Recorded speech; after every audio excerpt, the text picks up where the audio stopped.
안녕하세요. 오늘도 사연살롱을 찾아주셔서 감사합니다. 결혼 21년 차 40대 여성입니다. 얼마 전 저희 집에는 경사가 있었어요. 저희 아들이 대학에 합격했거든요. 다른 집 엄마들은 고3 수험생 자식들 챙기느라 다들 여념이 없다는데 창피하게도 저는 그러지 못했어요. 시아버지 병수발 드느라 집안일도 등한시했을 정도였으니까요. 긴 병에 효자 없다고 그러면 안 되는 줄 알면서도 가끔은 아버님이 주무시듯 그대로 무지개 다리를 건너시길 바랬던 적도 있었어요. 참 못된 며느리였죠. 하지만 그때는 육체도 정신도 너무 힘이 들었거든요. 다만 며칠만이라도 지긋지긋한 병원 간이 침대 생활을 벗어나 아무 눈치도 안 보고 푹 잤으면 소원이 없겠다고 생각했었거든요. 하지만 지긋지긋하던 그 시간도 지나고 보니 추억이 되었네요. 다시 없을 아버님과의 추억이니까요. 어쩌면 늘 둘째 며느리인 제게 힘든 집만 지우시는 줄 알았던 아버님의 진심을 뒤늦게나마 알게 돼서 그런지도 모르겠지만요. 한때 저는 아버님을 모시던 회장 비서였어요. 전문대 비서학과를 졸업하고 아버님 회사에서 첫 직장 생활을 시작했거든요.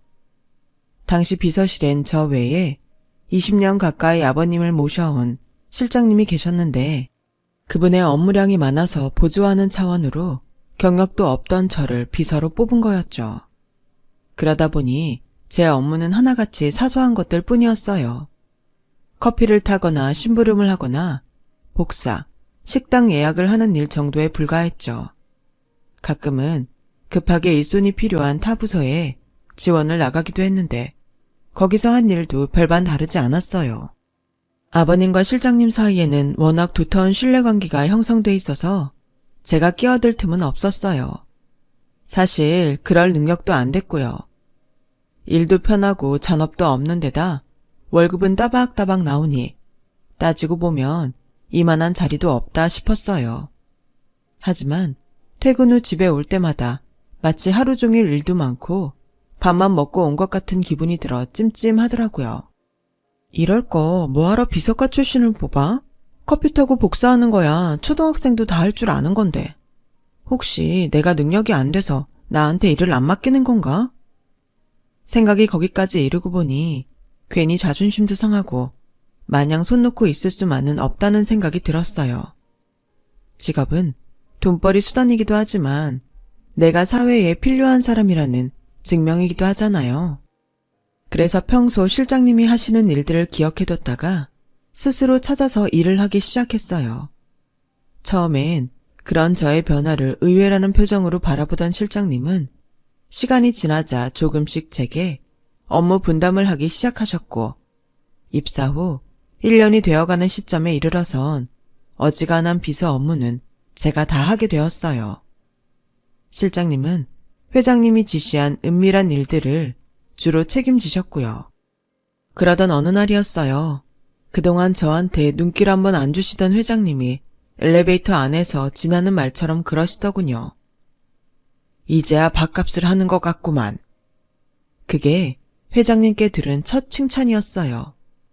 일하지 않는 자 먹지도 말라는 게 인생 모토인 회장님께 밥값 한다는 소리를 들었다는 건 일종의 칭찬이니까요. 입사 3년차가 될 때쯤에는 회사 일은 물론 회장님 댁 상황도 어느 정도 파악이 될 정도였어요. 비서 업무라는 게 회사 일 뿐만 아니라 제가 모시는 분의 사적인 영역까지 개입이 필요한 일이라 딱히 관심을 두지 않더라도 알아야 하는 부분이 있었거든요. 회장님의 큰아들은 미디어 관련 학과를 나와 해외에서 유학생활을 마치고 현지에서 생활하고 있었어요. 가끔 한국으로 들어오는 항공권을 예약해드린 적이 있어서 직접 얼굴을 본 적은 없어도 인적사항이나 목소리 정도는 알고 있었어요. 몇 번 통화를 한 적이 있었거든요. 그때 받은 느낌은 돈 개념 없이 부모 돈으로 즐기고 사는 한량이었어요. 그 나이 먹고도 항공권 예약조차 제 손으로 안 하고 부친 회사에 연락해 대신 처리하라고 할 정도니 알만했죠. 반면 작은 아들은 대학을 졸업하자마자 회사의 말단 사원으로 입사해 바닥부터 일을 배우고 있었어요. 명문대 출신이라 마음만 먹으면 대기업도 충분히 갈 수 있었을 텐데 부친 회사에 들어와 일하는 걸 보면 가업을 물려받으려는 욕심이 있는 사람인 것 같았어요. 저도 소문만 들었지 얼굴은 한 번도 본 적이 없어서 어떤 사람인지 정확히 알지는 못했어요. 말단이라 회장실을 찾을 일은 없었고 업무 외적으로도 회장실을 찾는 적이 없었거든요.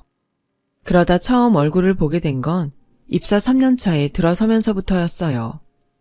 사모님이 돌아가신 지 10주기가 되는 해라서 그해 기일은 친인척들과 함께 묘소에 들러 참배하고 인근 식당에서 식사를 하기로 했는데 제가 예약부터 전 과정을 맡아서 했거든요.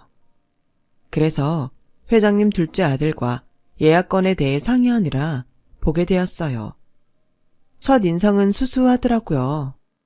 말투나 행동도 겸손하고 남한테 일을 시키기보다는 자신이 먼저 움직이는 스타일이었어요. 형과는 확연히 다른 사람이었죠. 하필 기일이 주말이라 저는 쉬는 날임에도 장지까지 따라가서 친인척들 안내를 맡게 되었어요. 입사 후 처음 있는 일이라 친인척 얼굴도 몰라서 걱정했지만 실장님 덕분에 무사히 일을 마칠 수 있었어요. 그렇게 사모님 기일이 지난 어느 날 낯선 번호로 전화가 왔더라고요. 회장님 둘째 아들이었어요. 정비서님 덕분에 무사히 잘 치를 수 있었습니다. 괜찮으시면 제가 식사 대접이라도 하고 싶은데 어떠세요? 그러실 필요 없어요. 특별히 제가 더 한 것도 없고 당연히 제가 해야 할 업무의 연장이라고 생각합니다. 사무적으로 거절하는 제 말투에 상대도 더는 청하지 않았어요. 상심한 목소리로 전화를 끊더라고요. 내가 너무 매정하게 굴었나 싶기도 했지만 그땐 그게 맞다고 생각했어요.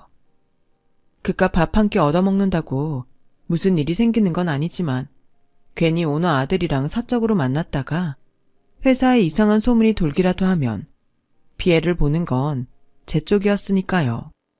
중소기업 수준의 작은 회사라 소문이 퍼지는 건 순식간이고 직원 하나 자르는 것도 너무나 쉽다는 걸 누구보다 잘 알고 있었거든요. 그래서 일찌감치 발을 뺀 거였죠. 그날 일은 그렇게 끝난 줄 알았는데 다음날 퇴근길 인근 버스 정류장에서 둘째 아들이 저를 기다리고 있더라고요. 순간 조금 짜증이 났어요. 도대체 나한테 왜 이러나 싶었거든요. 그 사람은 쇼핑백을 건네며 말했어요. 스카프예요. 어떤 걸 좋아하실지 몰라서 점원한테 추천받아서 샀어요. 설마 이것도 거절하실 건가요? 아닙니다. 감사히 받겠습니다. 얼른 받고 끝내자 싶어 쇼핑백을 건네받았는데 그러더라고요. 아, 그리고 저희 어머니 기일을 챙기는 건 정비서님 업무가 아닙니다. 업무 외적인 일을 하신 거예요. 그것도 황금 같은 주말에 말이에요. 그러니까 당연한 게 아니라 마땅히 거기에 대한 대가를 받으셔야 된다고 생각합니다. 실장님께 말씀드려서 추가 업무 수당도 꼭 받으세요. 자신의 권리는 스스로 챙겨야죠. 감사 인사도 당연히 받아야 하고요. 그날 일은 정말 감사합니다. 그 말을 듣는데 왠지 가슴이 뜨겁게 달아올랐어요. 그동안 회사에서 사적인 업무까지 처리하며 회장님을 보필했지만 누구한테도 감사 인사를 받아본 적도 없었고 저 역시도 비서로서 당연한 업무를 했다고 생각했거든요. 사실 그게 아닌데 말이죠. 왠지 창피하더라고요. 그동안 내가 내 권리를 포기하고 살았다는 게요. 하필 그걸 제게 알려준 사람이 오너의 아들이라니 아이러니했어요. 그래서 최소한의 자존심을 지키고 싶어서 용기를 냈어요. 시간 괜찮으세요? 선물도 받았는데 저도 뭔가 대접하고 싶거든요. 전 맥주가 무지 땡기는데 어떠세요? 맥주 좋죠. 근처에 자주 가는 데가 있는데 거기로 가실래요? 그렇게 저는 입사 후 처음으로 회장님 둘째 아들과 직장 동료로서 퇴근길에 맥주를 마셨고 이후로도 종종 만나 퇴근 후 시간을 함께 보냈어요. 때로는 영화를 보고 밥을 먹거나 술을 마시거나 카페에 앉아 수다를 떨기도 했어요. 비서실에 실장님과 저 뿐이라서 그간 이렇다 할 동료가 없었던 저는 모처럼 생긴 특별한 동료 덕분에 회사 생활이 전보다 덜 갑갑했어요. 그건 회장님 둘째 아들도 마찬가지였죠. 오너 아들이다 보니 다들 거리를 두고 지냈던 탓에 회식 자리 외에는 따로 동료들과 어울리지 못했으니까요. 우리는 회사에서 아웃사이더였어요. 그래서 더 서로가 절실했죠. 처음엔 동료로 시작했던 우리 관계는 시간이 흐르면서 남녀관계로 넘어갔고 직접적으로 사귀자는 말은 없었지만 자연스레 연인 사이가 되었어요. 그리고 그 소문은 순식간에 회사에 퍼지고 말았죠. 소문을 접한 실장님은 은근히 제게 퇴사 압박을 하셨고 회장님은 언제나 그렇듯 모르쇠로 일관하셨어요. 아무래도 회사 그만둬야 할 것 같아. 요즘은 실장님 눈치에 가시방석에 앉은 기분이라니까. 아버지는 뭐라고 하셔? 회장님? 딱히 별 말씀 없으시지만 그게 무슨 뜻이겠어? 알아서 떨어져 나가라는 거겠지. 연애의 시작은 좋았으나 끝은 초라한 실직자 신세가 뻔했어요. 어쩌면 예견된 결과인지도 모르죠. 그래, 그럼 할 수 없네. 사표 써. 사표를 쓰라고? 당연한 결과였지만 아무렇지 않게 대놓고 사표 쓰란 소리를 하니까 얄밉고 괘씸하더라고요. 그런데 회사에 사표 내고 나한테 시집와. 내가 평생 자기 먹여 살릴게. 앞으론 우리 아버지 비서하지 말고 내 아내로 살아달란 말이야.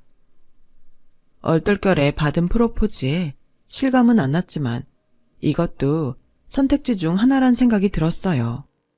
연애의 끝은 이별 또는 결혼이잖아요. 그래서 결혼하기로 했어요. 저희 집에서는 흠잡을 데 없는 사윗감에 시댁 재력도 있으니 마다할 이유가 없었어요. 문제는 아버님이었죠. 당신이 부리던 직원이 하루아침에 며느리로 들어오게 생겼는데 어떻게 마음에 들겠어요. 평소 저를 아끼시던 것도 아니고요. 거기다 저는 전문대 출신에 집안도 그리 넉넉한 편도 아니었고요. 그래서 아버님께 처음 인사를 드리러 가는 길이 그렇게 겁이 나더라고요. 그런데 그런 제 걱정과 달리 아버님은 별 말씀을 안 하시지 뭐예요. 딱히 긍정도 부정도 아닌 상태였어요. 뜨뜻미지근한 상태로 일어나려는데 그제야 툭 하고 한마디 하시더라고요. 집도 넓은데 들어와 사는 건 어떠냐? 큰애도 해외에 나가 있어서 1년에 한두 번 얼굴 비추고 가는 게 다고. 나 혼자 살기엔 집이 너무 크잖니. 큰애 결혼할 때까지만 들어와 살면 그때 니들 살 집은 장만해 주마. 솔직히 그때는 집이고 뭐고 결혼 허락을 해주시는 것만으로도 감지덕지였어요. 그래서 흔쾌히 들어와 살겠다고 말씀드렸죠. 그게 11년이 될 줄은 짐작조차 못한 채로요. 결혼 후 상주 도우미 아주머니를 내보내고 제가 살림을 도맡아서 했어요. 아이를 낳고 몇 달간 팥줄 도우미 아주버니 도움을 받은 것 빼고는 11년 시집살이를 하는 동안 살림은 제 손으로 다 했어요. 거기다 철없는 아주버님 수발까지요. 아무리 철이 없어도 그렇지 마흔이 다 되어가는 나이에도 돈 한 푼 안 벌고 쓰기만 하고 살더라고요. 거기다 저보고 툭하면 정비서라고 부르면서 심부름을 시키는데 정말 성질 같아서는 머리채를 뽑아버리고 싶은 심정이었어요. 시집 온 지 7년이 넘도록 아주버님은 저를 정비서라고 불렀어요. 여전히 항공권 예약이나 식당 예약, 하물며 휴대폰 구입까지 저한테 시키기 일쑤였죠. 그 사람 눈에는 여전히 제가 자기 아빠 비서로만 보였던 거예요. 남편이 그 일에 대해 몇 번이나 말을 했지만 알겠다고 하곤 그때뿐이었어요. 애초에 저를 재수씨로 받아들일 마음이 없었던 거였죠. 그러다 호칭을 바꾸게 된 건 제 아들의 한마디 때문이었어요. 저희 애가 초등학교 입학을 앞두고 있던 봄이었어요. 하루는 온 가족이 둘러앉아 저녁을 먹는데 아주버님이 저한테 정비서 국 좀 더 줘요 라고 했더니 큰아빤 왜 우리 엄마한테 정비서라고 불러요? 우리 엄마 이름은 정비서가 아닌데요. 이 순간 분위기는 싸해졌고 아주버님이 은근슬쩍 넘어가려고 하자 아버님이 되물으셨어요. 애가 물어보면 답을 해야지. 그래, 너는 왜 작은 애한테 정비서라고 부르는 거냐? 나도 궁금하구나. 그 말에 아주버님은 얼굴이 새빨개져선 죄송하다고 사과를 하더군요. 이후로는 재수씨라고 부르게 됐고요. 하지만 호칭만 달라졌을 뿐 심부름시키는 건 마찬가지였어요. 심지어 자기가 만나는 여자 선물까지 저한테 사오라고 할 정도였죠. 아주버님은 외국 생활을 접고 한국에 들어와서도 본가에 들어오지 않고 따로 집을 구해 살았어요. 이유는 하나였죠. 본가에 살면 집안에 여자를 들일 수 없었으니까요. 결혼도 않고 어린 여자들만 갈아가며 만나던 아주버님은 40 중반에서야 결혼을 하겠다며 집에 여자를 데리고 왔어요. 그런데 기가 막혀서 참. 여자 나이가 저보다 무려 13살이나 어린 여잔 거 있죠. 얼굴에 솜털이 뽀송한 딸 같은 여자와 결혼하겠다는 말에 남편도 저도 기함을 토했어요. 그런데 아버님은 이번에도 아무런 반응을 보이지 않으시는 거예요.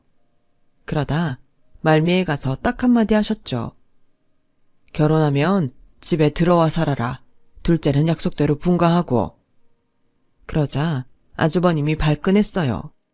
아버지, 그런 게 어딨어요. 신혼을 어떻게 여기서 해요. 난 못해요. 그냥 정순애랑 사세요. 아버지 입속에 혀처럼 수발 잘 드는 재수씨가 있는데 왜 아무것도 모르는 이 사람한테 같이 살재요.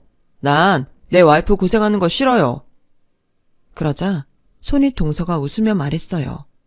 아저씨, 괜찮아. 어차피 도움 있으면 되는데 힘들 거 없어. 그리고 아버님은 돈도 많으시잖아. 용돈도 많이 주실 텐데 뭐가 걱정이야. 난 돈만 주면 어디서든 살 수 있어. 솔직한 건지 철이 없는 건지 어떤 면에선 아주버님과 딱이더라고요. 결국 아주버님은 20살 넘게 차이 나는 여자랑 결혼을 했고 그제야 저희 가족은 분가를 할 수 있었어요. 아버님은 약속대로 저희가 살 집을 구해주셨어요. 전망도 좋고 평수도 큰 아파트였죠. 결혼 15년 만에 처음으로 가져본 우리 집에서 우리 식구끼리 살게 되자 남편도 저도 무척 들뜬 상태였죠. 그 일이 있기 전까지는요. 분가하고 2번의 명절을 보낸 어느 날 실장님한테 전화가 왔어요. 아버님이 쓰러지셨다고요. 출근 시간이 다 됐는데도 아버님이 방에서 안 나오시자 가사도우미가 아버님 방에 들어갔다가 화장실에 쓰러져 계신 아버님을 발견한 거예요. 그 시각 집안에 있던 아주버님과 손윗 동서는 전날 진탕 술을 마시고 온 탓에 흔들어 깨워도 꿈쩍도 하지 않았다고 하더군요.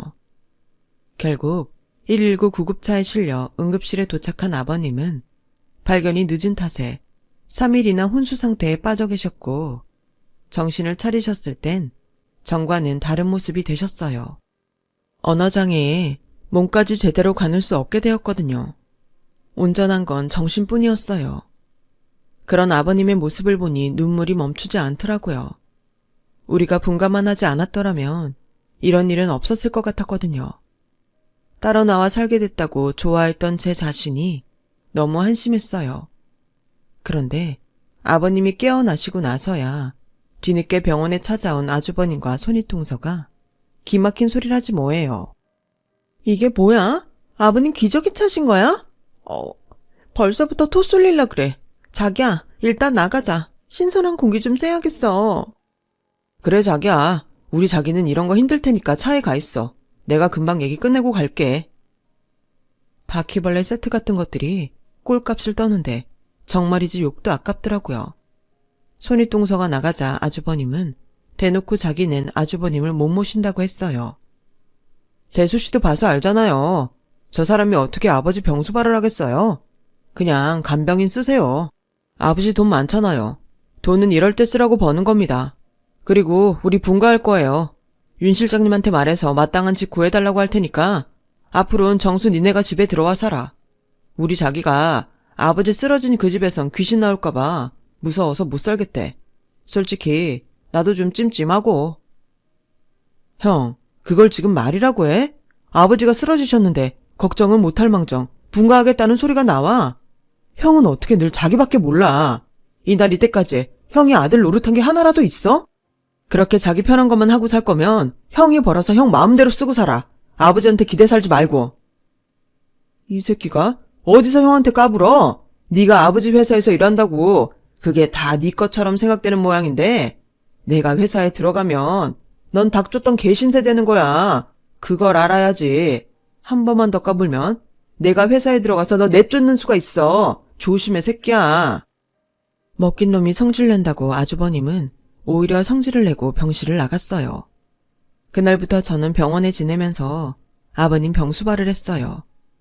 중학생이던 아들 때문에 친정엄마가 저희 집에 와서 살림을 맡아주셨고요.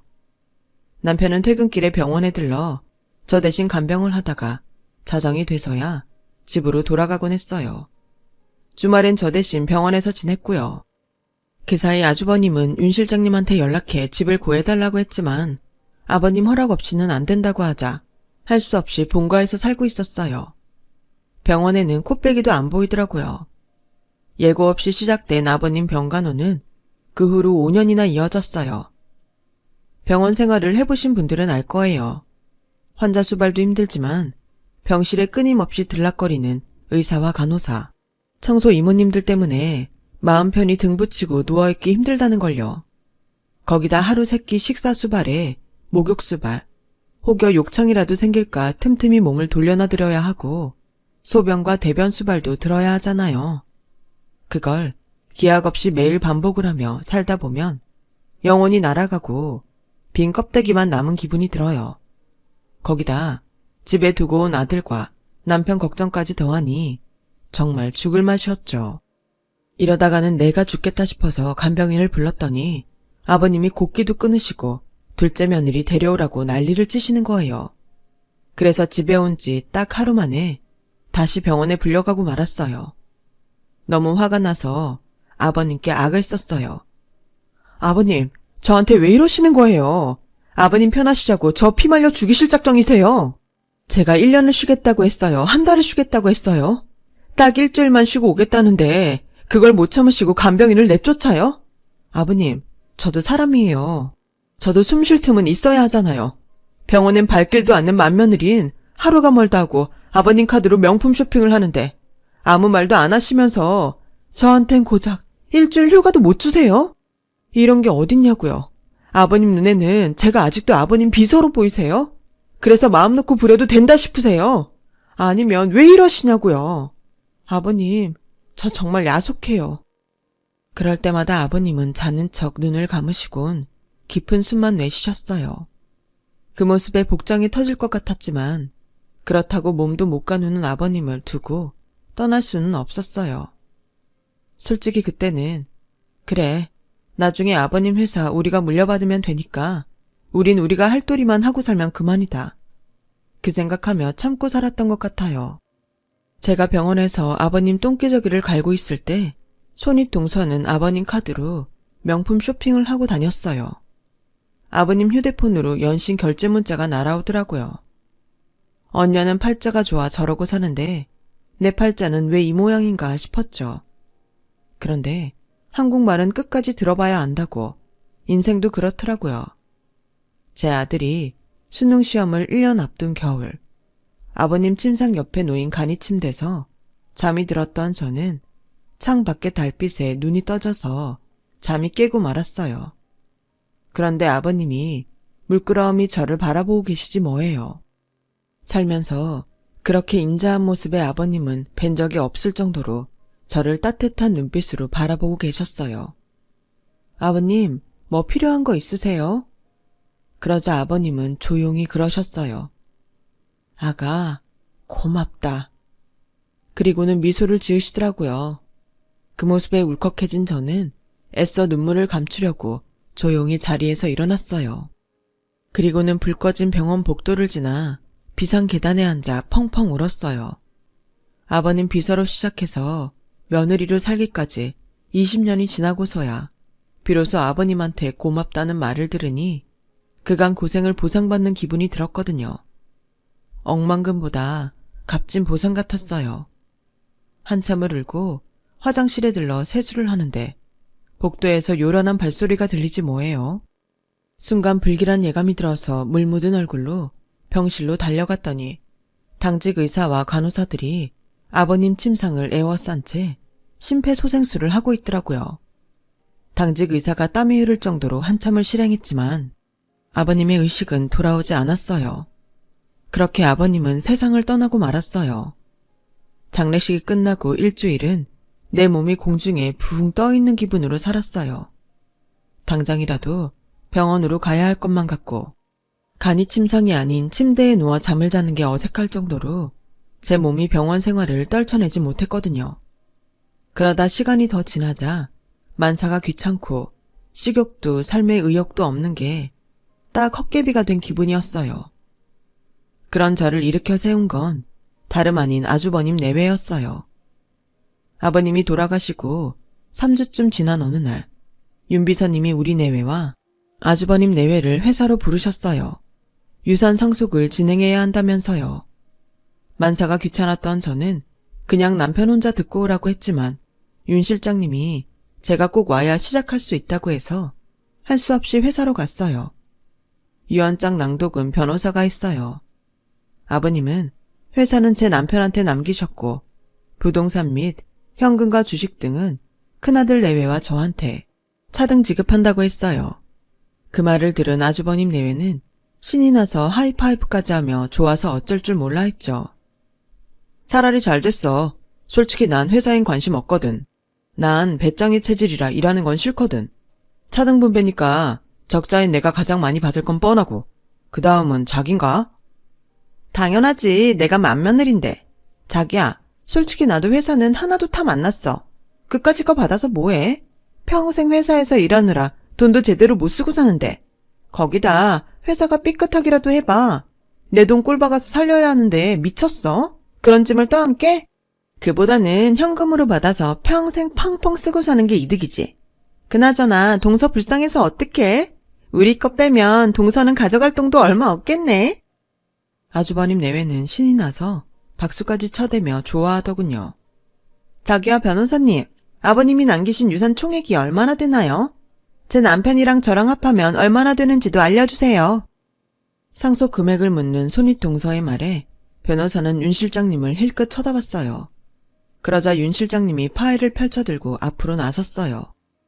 그건 제가 대신 말씀드리겠습니다. 회사를 제외한 나머지 회장님 재산은 약 300억가량 됩니다. 그중 한 분의 상속금액이 250억, 그리고 다음 분의 상속금액이 47억, 마지막 상속금이 6억 7천만 원입니다. 이때까지만 해도 아주버님 내외는 세상을 다 가진 사람들처럼 신나했어요. 어머, 자기야. 그럼 자기가 250억이고 내가 47억인가 보다. 둘째 아들한텐 회사까지 주셨으니까 우리 몫으로 현금을 챙겨주셨나 봐. 그건 그렇긴 한데 좀 이상한걸? 윤 실장님, 계산이 좀 이상한데요? 총액이 300억인데 세 사람 몫을 더하면 300억 3억 7천 아닙니까? 무슨 계산을 그렇게 하세요?